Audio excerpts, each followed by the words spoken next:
నేను ఒక రోజున బయలుదేరి రాజింటికి వెళ్లి అతన్ని కూడా తీసుకుని మా ప్రైవేటు మాస్టారింటికి వెళ్లాను. ఆయన ఇంట్లో తీరికగానే కూర్చొని ఏదో పుస్తకం చదువుకుంటున్నారు. ఆయన మమ్మల్ని చూసి ఎంతో సంతోషించి ఎంతో ఆప్యాయతతో కూర్చోబెట్టి కొన్ని రకాల కేకులు, బిస్కెట్లు, బ్రెడ్డు వగైరా పలహారాలు, టీలు అందించాడు. ఎంతో కులాసాగా కబుర్లు ప్రారంభించాడు. మీ పనికేమీ మేం అడ్డు రాలేదు కదా అన్నాడు రాజు మర్యాదకు. నాకు ప్రస్తుతం పనేమీ లేదు. పని ఉన్నా మీరు వచ్చారంటే ఎంత పనైనా మానుకొని మీతో కాసేపు కాలక్షేపం చెయ్యాలనే ఉంటుంది నాకు అంటూ ఆ కబుర్లు ఈ కబుర్లు చెప్తూ, ఏమిటి ఇక ముందేం చేస్తావు అన్నాడు నాతో.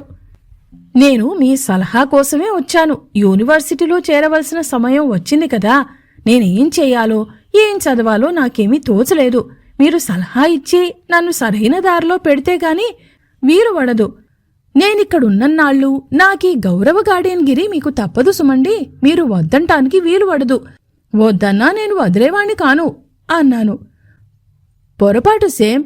నువ్వు ఏ కారణం చేతనన్నా వదిలించుకుందామని చూసినా నేను మట్టుకు నిన్ను వదలనబ్బాయ్. మీ ఇంటి దగ్గర నుంచి పారిపోయి వచ్చినంత సులువుగా నా చేతుల నుంచి తప్పించుకొని పారిపోలేవు. అలాంటి ప్లాన్లేమీ వేయకు అన్నాడు నవ్వుతూ. సర్లేండి, అయితే ఏం చేస్తాం? రోగి కోరిన పథ్యం, వైద్యుడు చెప్పే పథ్యం రెండూ ఒక్కటైతే బాధలేదు అన్నాను నవ్వుతూ. అయితే నీకేం చదువుదామనుంది? ఎంతకాలం ఇక్కడుండటానికి అవకాశం ఉంది నీకు అన్నాడు. నాకు ఎంతకాలమైనా ఉండాలనే ఉంది. మా వాళ్ళు ఇంటి దగ్గర నాకోసం చాలా బెంగ పెట్టుకున్నారు. మా తల్లిదండ్రులకు నేనొక్కడనే సంతానం. వెంటనే చదువుమాని వచ్చేయమని వ్రాశారు గాని నాకది ఇష్టం లేక ఇక్కడ ఉండి ఏదో పరీక్ష పూర్తి చేసుకుని వెళ్దామని నిశ్చయంతోటి ఉండిపోయాను. అందుచేతే 2-3 సంవత్సరాల్లో ముగించుకునే పద్ధతిని ఏదైనా ఆలోచించి చెప్పాలి. నేనిక్కడకు వచ్చేటప్పుడు నన్నిక్కడకు వెళ్లమని చెప్పిన మిత్రుడు బారిస్టర్ చదవమని సలహా ఇచ్చి పంపించాడు. ఇంక మీ సలహా ఏమిటో చెప్తే సంతోషిస్తాను అన్నాను. సరే, బాగానే ఉంది. బారిస్టర్ చదువుకు మధ్య మధ్యన లండన్ వెడుతూ వస్తూ ఉండాలి. అందుకని ముందు ఇక్కడ ఎంఏలో చేరు అన్నాడాయన. అంతే, నేను తెల్లబోయి ఎంఏలోనా అండి అన్నాను. అవును, మరి లేకపోతే ఏంటనుకున్నావు? అంత కంగారు పడతావేమి? మీ దేశంలో అయితే ఏం చేస్తారు మరి ఎంట్రన్స్ అయిన తర్వాత అన్నాడు. అబ్బో, మా దేశంలో కావలసినంత మారణహోమం ఉందండి దానికి అనగానే, what is that? Oh my god అన్నాడు నవ్వుతూ. మరేం లేదండి, అదేదో మా దేశంలో సామెత. మా దేశంలో ఈ ఎంట్రన్స్ కి స్కూల్ ఫైనల్ అంటారు. అది కాగానే ఇంటర్మీడియట్ అని 2 ఏళ్లు చదవాలి. ఆ తరువాత బిఏ మరో 2 ఏళ్లు చదవాలి. ఆ పైన ఓపిక ఉంటే ఇతర సాధనా సంపత్తి కూడా ఉంటే ఎంఏలో మరో 2 ఏళ్లు. బిఏలోనూ ఎంఏలోనూ ఏ విషయంలో పూర్తి చేయాలనుకుంటామో దానికి సంబంధించిన విషయాలు ప్రాథమికంగా ఇంటర్మీడియట్లోనే ప్రారంభిస్తారు అన్నాను. అబ్బా, చాలా గొడవ ఉందే. ఆ బాధేమీ ఇక్కడ లేదయ్యా. ఎంట్రన్స్ కావడంతోటే మధ్యమిట్టేమీ అక్కర్లేకుండా ఎంఏలో చేరడమే.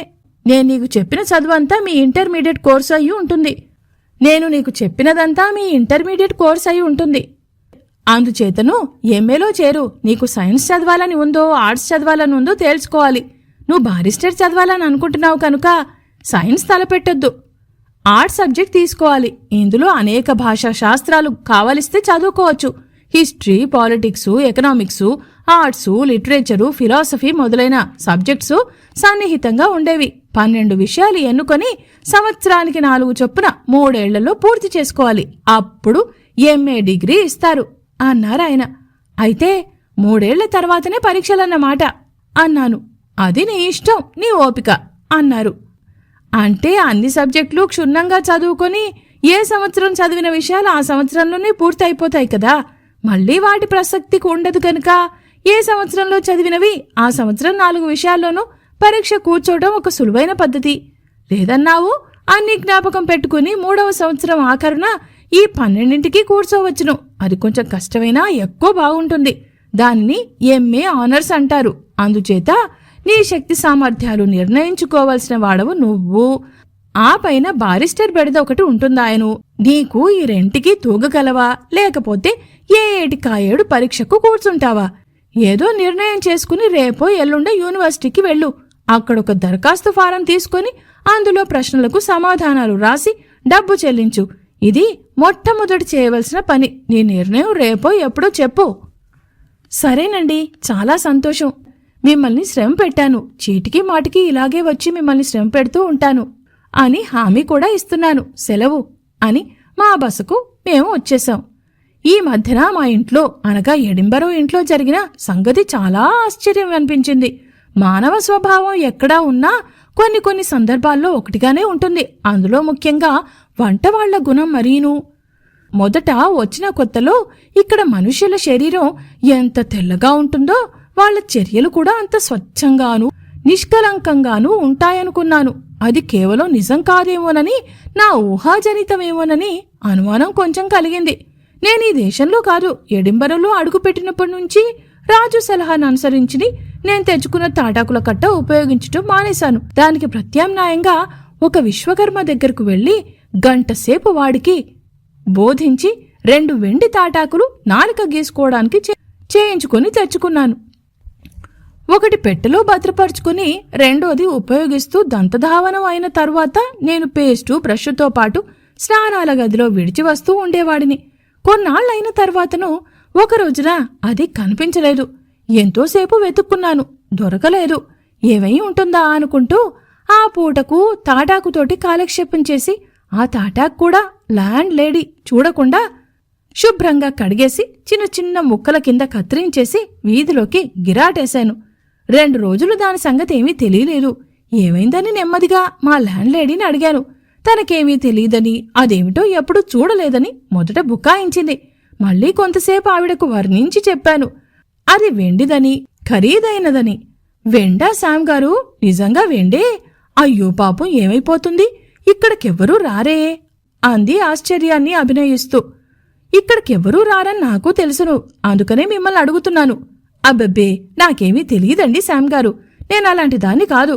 నాకేం ఉపయోగమది? మా దేశంలో 4 గీసుకోవడం అలవాటు లేదు అంది. అవును, మీ దేశంలో 4 గీసుకోరు, మొహము కడుక్కోరు. మీ దేశంలో మొహమే కాదు, ఏదీ కడుక్కోవడం అలవాటు లేదు కదా అన్నాను. అందులో ఉండే అంతరార్థం ఆ ఇల్లావిడకు అర్థం కాలేదు.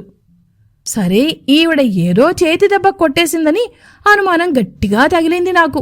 సరే, ఏం చెప్తావ్ చూద్దాం అనుకుని పెట్టెలో దాచుకున్న 2వ వెండాకు పైకి తీశాను.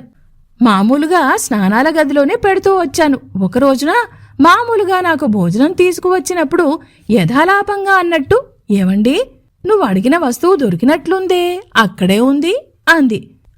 వెండి బంగారాలు పోనేకూడదు గాని పోతే దొరకడం ఎన్నడూ గాని ఉండదు. నేను మళ్లీ కొత్తది చేయించుకున్నాను అన్నాను.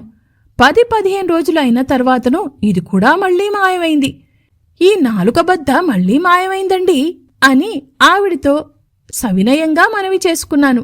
ఆవిడ కొంచెం కోపం అభినయిస్తూ, ఇదేమిటండి, ఇక్కడ ఏ వస్తువు ఎప్పుడూ పోనిదే ఇదొక్కడి మట్టుకు ఎలా పోతుంది? మీరే ఎక్కడో పారేసుకుని ఉంటారు అంది. ఇదేమీ దొడ్లోకి వీధిలోకి తీసుకెళ్లి ఉపయోగించి పారేసే వస్తువు కాదు కదా, ఇక్కడే పోయి ఉండాలి అన్నాను. అయితే నేను తీశానంటారా అంది కోపంగా. నేను కళ్లతోటి చూడందే ఆ మాట ఎలా అన్నో? పోవడం మటుకు ఇక్కడే పోయింది అన్నాను. ఆవిడకు చాలా కోపం వచ్చినట్టుంది. విసవిసా నా ఎదుట నుంచి వెళ్లిపోయింది. తరువాత క్రమేణా ఇంకొక అనుమానం తగిలింది నాకు. వారం నాకు కొన్న బియ్యం వగైరా భోజన పదార్థాలకు బిల్లు పెరుగుతుండటం గమనించాను. పోనీ నేనేమైనా ఎక్కువ తింటున్నానా అని కూడా ఆలోచించుకున్నాను.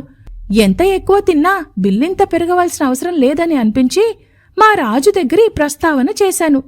మనం కొంచెం జాగ్రత్తగా ఉండటం మంచిది. ఇటువంటి చిల్లర విషయాల్లో కొంచెం హస్తలాఘవం ప్రదర్శించే స్వభావం ఈ ల్యాండ్ లేడీల జాతికంతరికీ ఉందన్నాడు. ఓహో అనుకున్నాను. అతను చెప్పిన దాంట్లో అనృతము అతిశయోక్తి లేదని మరో విషయంలో రుజువైంది. 4-5 సార్లు రాజు పంపినవి, 5-6 సార్లు నేను కొనుక్కున్నవి, కొన్ని మన దేశపు పిండి వంటలు, మినప సున్నుండలు ఇలాంటివి, ఇక్కడ దొరికే కేకులు, చాక్లెట్ల లాంటివి నేను తెచ్చి సీసాలో పెట్టుకునేవాడిని. మన దేశపు పిండి వంటలు 1-2 సార్లు ఇంటి వాళ్లకు రుచి చూపించాను కూడాను. వాటికి రుచి మరిగారు కాబోలు. అలాంటివి ఎప్పుడు తీసుకొచ్చినా వారం 10 రోజులు నేను ఉపయోగించుకునేవి 1-2 రోజుల్లోనే హారతి కర్పూరంలాగా హరించిపోయేవి. ఇదేమిటి సీసా తరుగు అని ల్యాండ్ లేడీని అడిగాను కూడాను, ఉండబట్టలేక. ఆవిడ చాలా కోపం వచ్చినట్టు అభినయిస్తూ, మేము చేసే పనులు మా ఇంట్లో వసతి, నీకు బాగా లేకపోతే మీరింకొక చోటుకు వెళ్లవచ్చును గాని మాకిలాంటి చిల్లర దొంగతనాలు అంటగట్టడం న్యాయం కాదంది.